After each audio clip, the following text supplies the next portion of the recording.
some people hear you're an executive with a travel-heavy career, they usually assume you're living the rock and roll lifestyle. But for those of us who do this on a daily basis, we know there are many toxic effects of travel. I sat down with Stephen Ferraro, co-founder and managing partner at Idol Roc, which distributes Drink Aid, formerly known as Never Too Hungover. It's a dietary supplement that helps cure your travel hangovers. So when I look at a product like this, the first thing I think it's made for something else, but it's really a health product. It's a health product. It's a healthy vitamin blend that'll help you prevent or recover from hangovers. But even if you're not taking it for the consumption of alcohol, it's a great daily supplement. So what's it been like to move to the airport? Mm-hmm. The airport has been a great place for us. I mean, you're getting a lot of visibility to consumers that live all over the world. So you're getting a higher level consumer, but you're also establishing brand awareness for when you expand geographically. You create a brand recognition moment. So we found it to be very beneficial for us. In the airports, you get impulse buys immediately. Mm-hmm. So as you had mentioned, people are traveling, they're tired, or they're going to drink, or they already were drinking alcohol, so it becomes an impulse purchase, and it also becomes brand recognition of people saying, oh, I saw that before. So even if, let's say, we're not in Chicago yet, but we're in Chicago Airport, when we go traditionally in retail in Chicago, it creates a brand familiarity. So what's been the transition like to work with the retailers in the airports? It's definitely a longer process. I think that there is, in terms of inventory that they carry, it's hard to crack. You know, there's a lot of validation that comes with it, and that's so in traditional retail also. But I think that there's more room for inventory in traditional retail. In airport retail, it's very limited, and that's probably the biggest challenge is the process, the patience that you have to have, and a lot of validation before you grow in airports. When you talk about cracking the code, are there some considerations you have to look at for the airports? I mean, they have small shelf space, limited footprints. So is there something that you have to do as a business in order to make sure that you're the one product that's sitting on that shelf?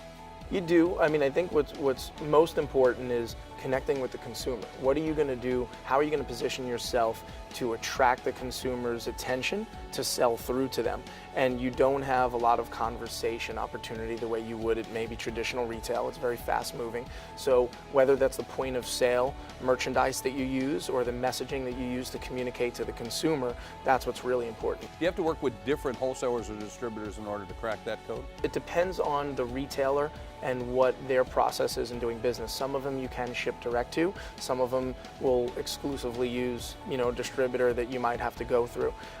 So it really just depends on the retailer that you're dealing with at that time. So when I look at a product like Never Too Hungover, is there one particular city or numerous cities that this product seems to be a better seller than other cities?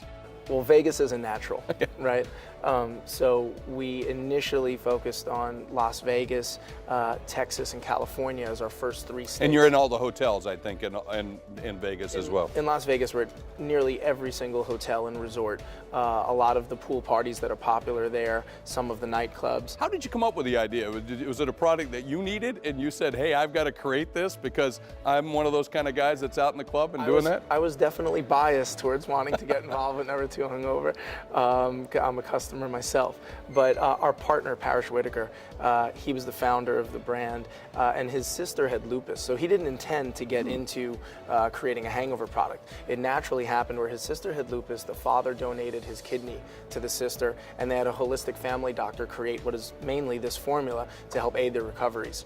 And then he started experimenting with it as just a dietary supplement, and he discovered that he wasn't getting hungover the way he used to.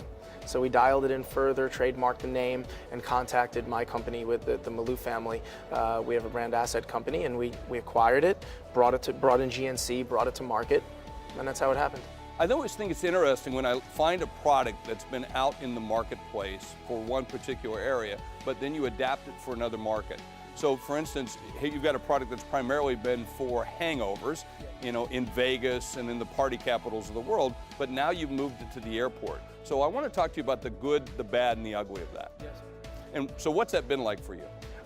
It's been a slight pivot because we focus less on just alcohol consumption, and in airports we focus more about your travel hangover. Being depleted, being tired, being run down, and the benefits of this product to support those things. And which has a bigger market, the travel hangover or the alcohol party hangover? You know, I can't say they're equally massive. And for you, who cares? They're all our customers. Exactly. You know, whether they're taking our product because they want to feel better and dilute the effects of alcohol, or they want to just support themselves with energy and you know, healthy things.